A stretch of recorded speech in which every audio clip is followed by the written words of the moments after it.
I'm Sabri Saran from the Mint's personal finance team, and we are talking about money. Once you decide to invest in an equity mutual fund scheme, the first question you'd face is, how should you invest in it?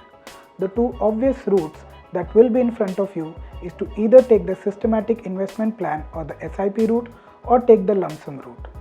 Lump sum investment is basically an investment route where you invest the entire amount in one go. SIP is a mode of investing where you invest a fixed amount of money at a fixed interval, typically monthly, in a mutual fund scheme of your choice. We personally recommend that you take the SIP route, and there are a number of reasons why we think SIPs have an edge over lump sum investments. The first reason is that they are flexible and easier. The excuse that we most often hear from everyone when we talk about investments is, "Abhi paise nahi hai yaar." This is where the SIP solves your problem. You can start an SIP for as low as 500 rupees a month. As your income increases and you get more comfortable with the equity product, you can gradually increase your investments. Number two is there is no need to time the markets. When you invest via the SIP route, you don't have to be too worried about the market volatility as the investment gets averaged out over time. If you're taking the lump sum route, you might be looking at the market movements to decide when you should enter. In an SIP, you don't have to worry too much about that. Number three is rupee cost averaging. SIP allows for averaging investment costs. To put it simply, it means that you get more mutual fund units for lesser price when the markets are down and get fewer units when the markets are high. In this way, your average cost per unit in volatile market turns out to be lower than when you invest in a lump sum. Now, investing in an SIP might not always make sense, and the decision should depend situation to situation. Now, let's say you're starting out your career. I know that your salary and naturally your savings capacity might not be as high. In such a scenario, the SIP route can work best for you, as you can invest whatever little you can.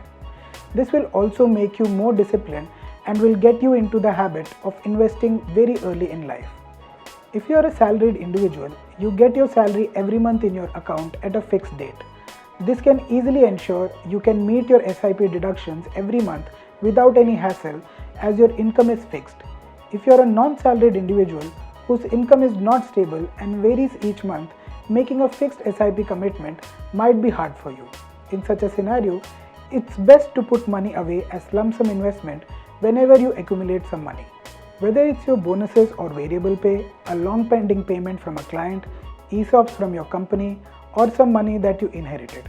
Suddenly getting a large chunk of money can make you wonder what to do with it. While you might pamper yourself a little, if you don't have other investment avenues started out, chances are the money will be idle in your account. While SIPs are typically smaller investments that you make every month, deploying your windfall gains into mutual funds using the lump sum method might be a good idea, particularly when markets seem to be at a bottom.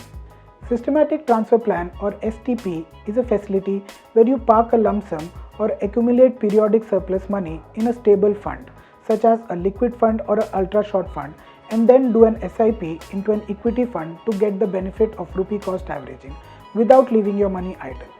Next is your goals. SIPs usually work very well for your long-term goals, where you will be investing in growth investments like equity, where the values tend to be volatile, giving you an opportunity to average out your cost. But say if you have a goal like buying a car in 2 or 3 years and you have a decent sum in hand to get you started, taking the lump sum route might be a good idea. This is because you will be looking at stable investments like short-term debt for your short-term goals, where the returns are stable and you will benefit more from putting all your money at one go, thereby allowing the entire sum to earn returns for a longer period. This will make sure that your entire corpus gets to work right away. Your SIP will start to work progressively and may be too slow for your short to medium term goals. Whether you take the SIP route or the lump sum route, remember that investing in mutual funds requires patience.